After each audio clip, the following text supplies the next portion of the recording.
Over 10,000 years ago, the Emperor of Mankind first created the Space Marines from the genetic material of the Primarchs.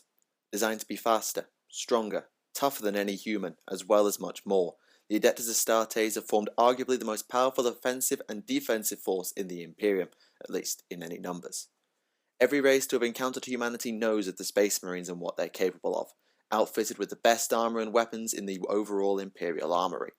However, despite all the changes across the galaxy across the past 10 millennia, much of the process required to create a Space Marine remains exactly as it was during the Unification Wars and Great Crusade. After all, it was the Emperor's design, and who wants to argue with the one seen as the god of their species?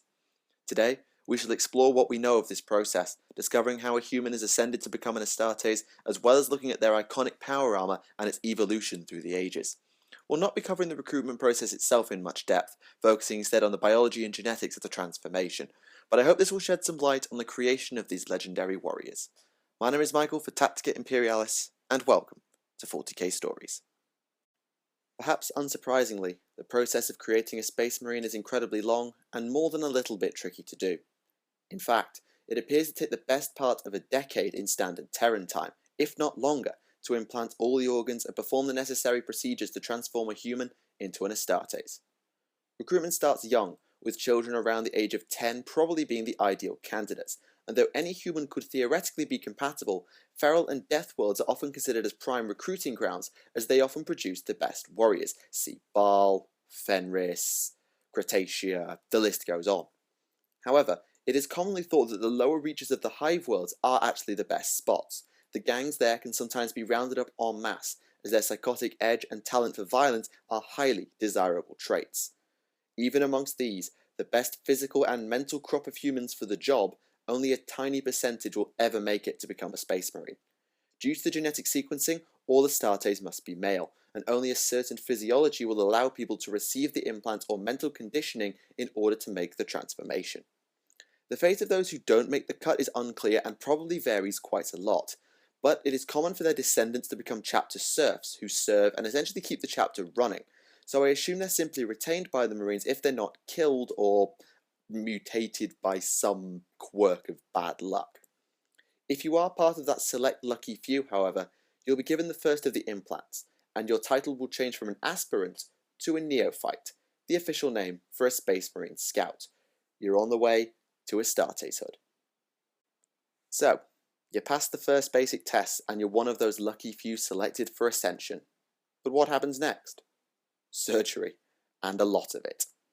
There are 19 implants, or phases, that are required to make the necessary biological transformations, known collectively as Geneseed, as that's what they're grown from, and the order and timing of all of them is critical to ensure that they work properly. New neophytes often receive the first 3 phases at once, sometime before they turn 14. These are the secondary heart, the os modular, and the biscopia. Forewarning, I'm probably going to mispronounce a lot of these things. Sorry. The secondary heart is obvious in function. It's a second heart, helping to boost blood flow, low oxygen survivability, as well as keep you alive if your primary heart gets damaged or destroyed in some way. The os modular, name potentially drawn from the Latin or French for bone, allows for the modification of the skeleton through a specialized diet. Not only does it make bones tougher and stronger, it also causes the rib cage to fuse together, forming a shield of bulletproof bones over vital organs. The biscopia, which is actually not eye-related despite containing the word scope, is the muscle equivalent to the os modular in a way, as it boosts muscle growth. Perhaps of all the implants, it is vital that the biscopia goes in early, as it forms a hormonal basis for many of the later implants. Phases 4 and 5 are also supposed to be implanted before the age of 14, but they have a smaller window of viability, about 2 years instead of 4. Often introduced together, they are the hemastamen and the Laramans organ. Unsurprisingly, the first of these relates to blood, specifically the hemoglobin within it. By boosting the levels of hemoglobin, the oxygen-carrying efficiency of the blood goes up, and as a side effect, the blood becomes much more red since hemoglobin causes that coloration to begin with. But the hemastamen has a secondary role of ensuring both the os modular and biscopia are doing what they're supposed to through regular monitoring and regulation. The Laramans organ is about the size of a golf ball and is hooked directly into the circulatory system. Both hearts are in the same region of the upper torso, along with the Laramans organ, so the exact location is perhaps not less important, but it's not exactly too hard to work out. It allows the production of the originally lamed Laraman cells, which are in essence air-activated skin cells. When an Astartes is wounded, the Laraman cells are transported to the site of the injury and form scar tissue on contact with the air, sealing wounds and ensuring the Marine won't bleed out. So that's about a quarter of your implants in the space of 4 years, combined with an extensive physical regime and some mental exercises that we'll probably talk a little bit more about later. For now, we're talking biology, so let's move on to the next stage of the process. Around the time of phase 6, the Catalepsy node that is wired into the brain itself, neophytes will begin to undergo hypnotherapy that not only allows said node to function, but also allows for less of a dependence on the drugs required to maintain their metabolism throughout their lives. The Catalepsy node itself allows the Astartes to require less sleep by periodically shutting off portions of the brain on a whim. In extreme cases, Marines can go for up to a fortnight without sleep. Phases 7 through 13 are all introduced in this 2-year period, i.e. between 14 and 16, though 7, 8 and 9 are often done together. 7 is the preomnor, essentially a digestion decontaminant organ to remove harmful toxins before they reach the stomach. 8 is the omnophagia, which is the particularly creepy one, as it allows the Astartes to consume their enemies and absorb the knowledge of their genetic material. It has its downsides, unfortunately, as it can cause a bit of an addiction to flesh and blood. 9 is the multi-lung, basically just a third lung to aid with breathing in hazardous conditions and even underwater, as well as filtering out more toxins.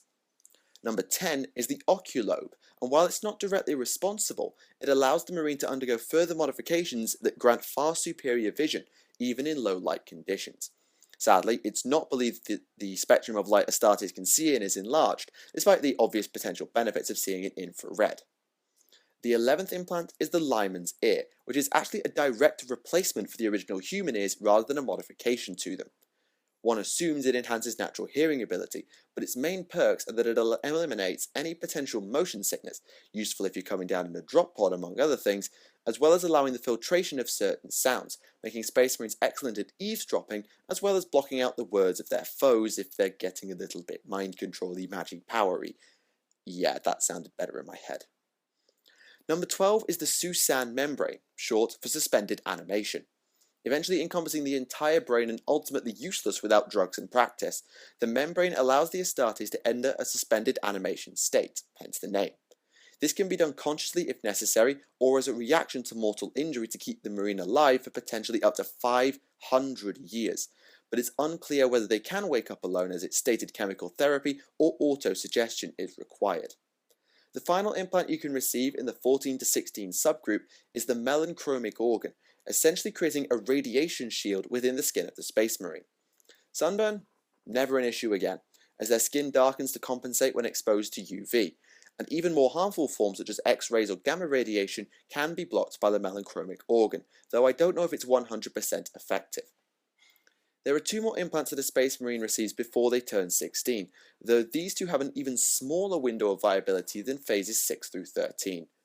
Both phase 14 and 15 are ideally implemented at the age of, 15, but assumedly to save time, they can be done together.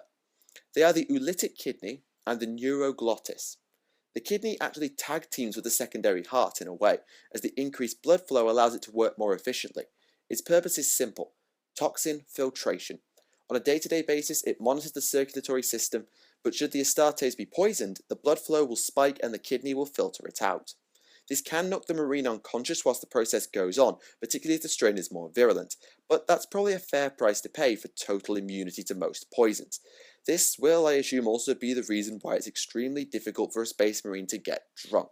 Alcohol is technically a toxin in the bloodstream, and so the kidney will clean it out very quickly. Space wolves.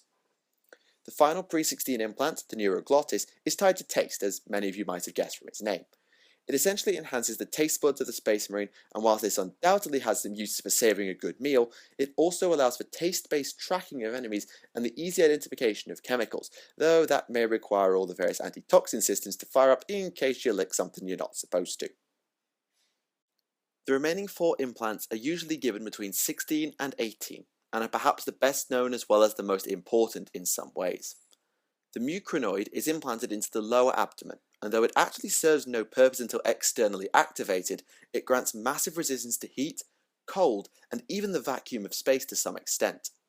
The Becher's gland, phase 17, allows the Astartes to create a poison stored in their saliva. The gland itself grants immunity to said poison in case you were worrying. This allows Space Marines to spit highly corrosive and blinding poison, capable of incapacitating foes or even cutting through metal if given enough time. Phase 18 is the iconic progenoid glands, probably the most recognizable part of the whole damn system. These two glands essentially serve one purpose: the creation of new Geneseed. Over 5 years for the first gland and 10 years for the second, the progenoids absorb genetic information from the other implants to create a new Geneseed that will be implanted into the next generation of Space Marines.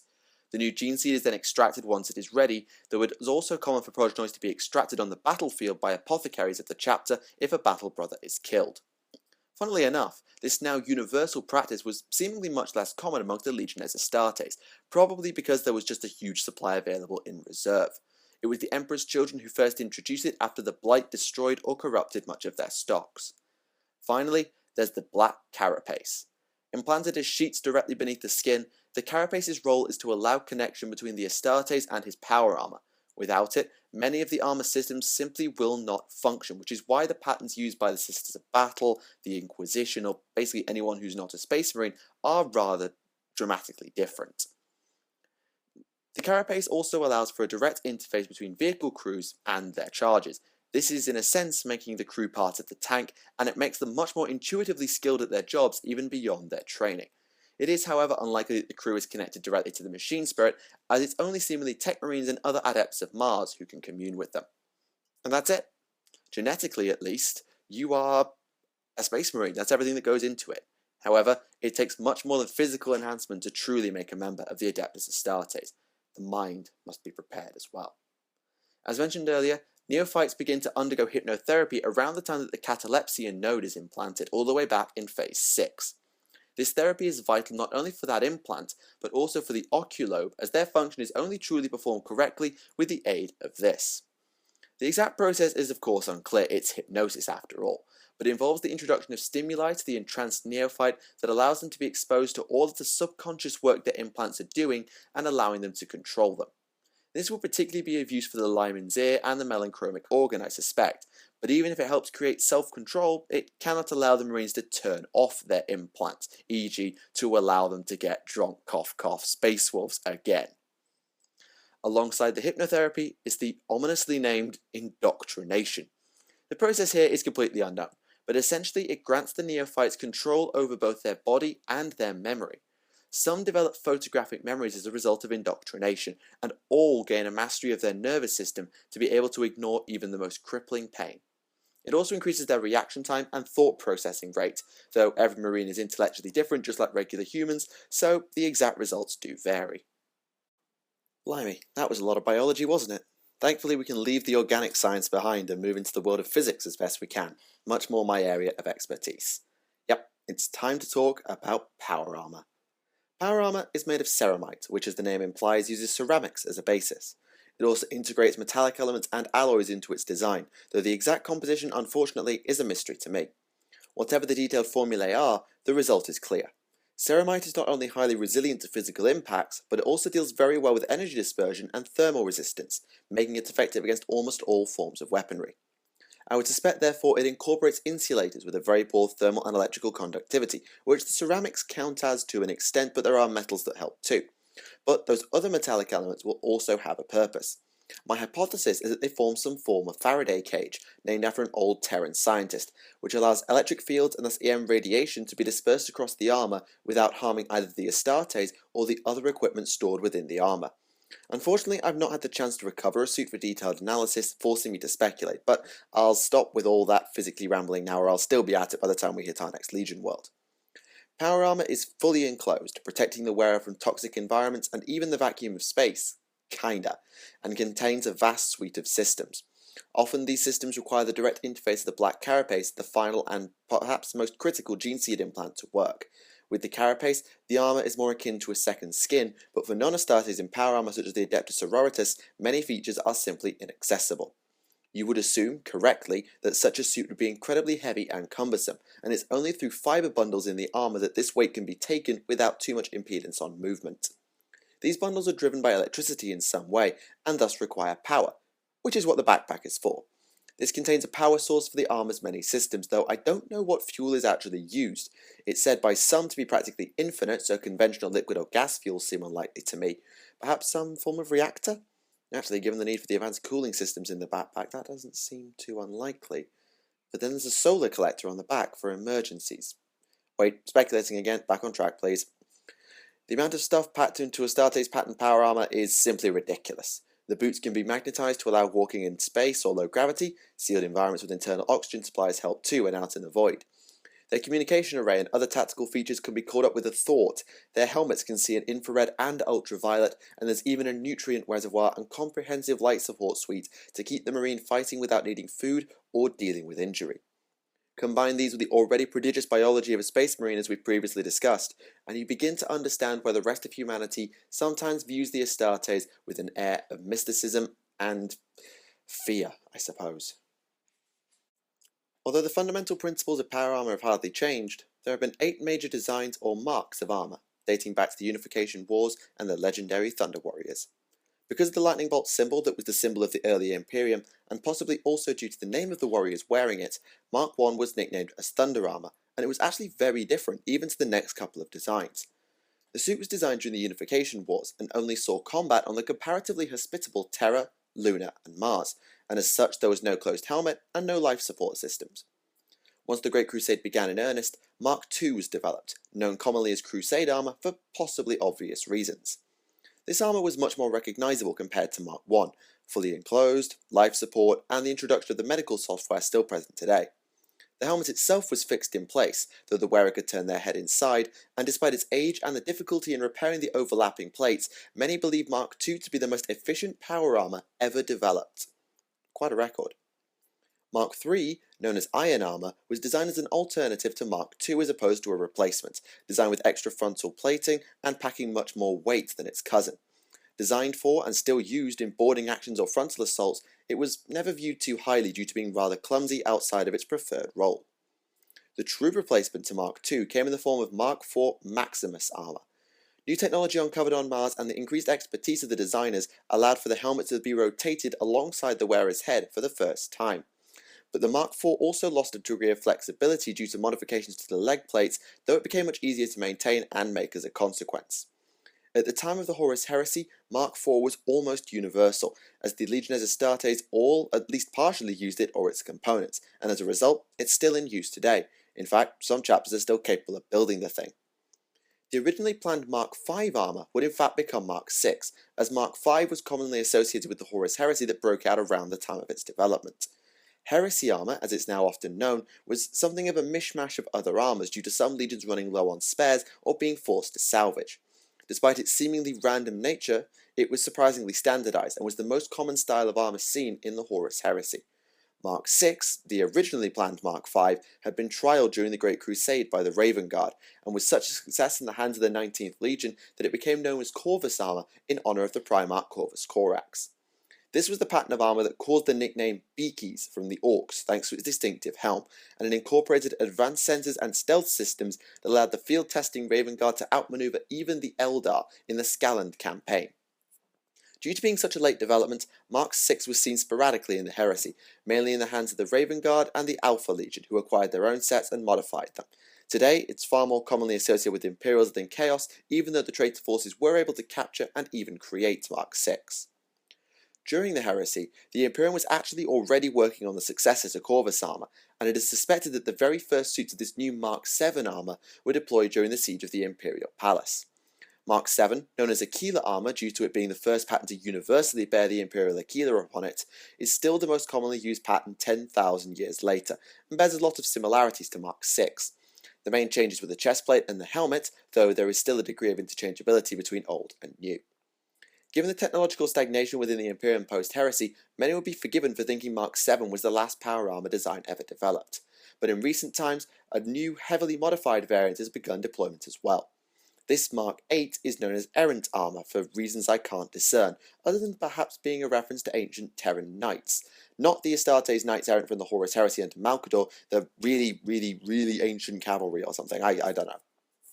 It features increased armour around the neck to prevent lucky ricochets, though this necessitated a helmet redesign that makes Mark 8 rather incompatible with 6 and 7, as well as more plating to cover any remaining exposed cables. It's still pretty damn rare, only often awarded to veterans as a status symbol, but eventually it may replace Aquila armour as the most common pattern of modern power armour. And that's it. Wait, hang on, no it isn't. At this moment we know very little about them, but it would be wrong to discuss Geneseed and power armour without touching upon the new stuff, the Primaris Space Marines. By the time this gets to you all, more may be known as to their creation and their armour, but this is the information I've been able to glean up until now. The Primaris Marines were created as part of a 10,000-year project, seemingly commissioned by Robert Gilliman not long after the heresy and undertaken by the Archmagos Belisarius Corps. They are, put short, better Space Marines. Superior Geneseed, better arms and armour, the works. As it stands, we don't really know what makes Primaris Geneseed better than the standard stuff. It could simply be sample purity, modifications to the implants, or perhaps some new manipulations entirely. Interestingly, there's currently an open debate as to how the Primaris will react to the unique traits found within much Geneseed. The albino tendencies of the Raven Guard, the Canis Helix, the flaw within the Blood Angels, the list goes on. And we also don't know whose Geneseed has actually been used to create it. Has it come from the Ultramarines? Has it been developed brand new? Or has it come from the traitor legions that have been sealed away for 10,000 years? We just don't know. As for their armour, well, I'm scratching my head, quite frankly. Primaris Marines wear Mark 10 Indomitus pattern power armour. Supposedly, it takes the best elements of all previous power armours to create the best there's ever been. The helmet to me draws inspiration from Mark 4. There are traces of the Mark 8 neck guard, and there are overlapping plates a la Mark 2, so they've definitely taken everything into account. We probably assume the actual materials are similar, if not the same as regular armour, but I wouldn't be surprised if there's a few little modifications made as well. You know, Primaris are much bigger than regular Marines, so they're going to have to do something. For those wondering, no, we don't know what happened to Mark 9 armour at all. Some say Deathwatch pattern armour is Mark 9, but I found no evidence for it, and it's highly suggested it's just Mark 8. And given Mark 8's still practically brand new, I find it surprising they had a Mark 9 developed anyway. Could just be they wanted to leave a space from classic to Primaris armour, but honestly, who the heck knows? I certainly don't. And now that really is it. A hopefully comprehensive look at what it takes to make a Space Marine, both in terms of genetics and in terms of the iconic power armour. If your brain hurts from all the science, then I apologise. It's not the usual style of these logs, but there's something to be said for breaking down the mystique on what many humans consider to be demigods of war. Next time, we'll get back to war what we're used to, as we take a look at a legion with probably just as much mystery surrounding it as the Primaris Marines do. We don't have a world to visit in this case, for reasons that will become apparent soon enough, but I hope you will join me for it nonetheless. For now though, thank you all for watching. My name is Michael for Tactica Imperialis, and I'll see you all again.